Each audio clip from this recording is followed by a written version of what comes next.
尊敬的大家长，在网络海量的信息洪流当中，有一股全网百姓心中最炙热、最至诚、最平凡的声音，期待被你们所听见。那就是普通民众面对生活的坎坷，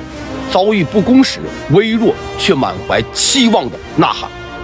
在柴米油盐间，是他们为生活四处奔波的身影；遇到不公平时，委屈与无助被堵在门外难以言表的苦衷。社会公平承载着万千家庭的安稳与幸福，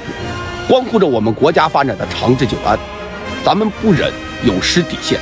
更是全社会义不容辞的责任。恳请我们党中央、中央领导聆听平凡百姓的声音，让公平之光普照四方，温暖亿万国人。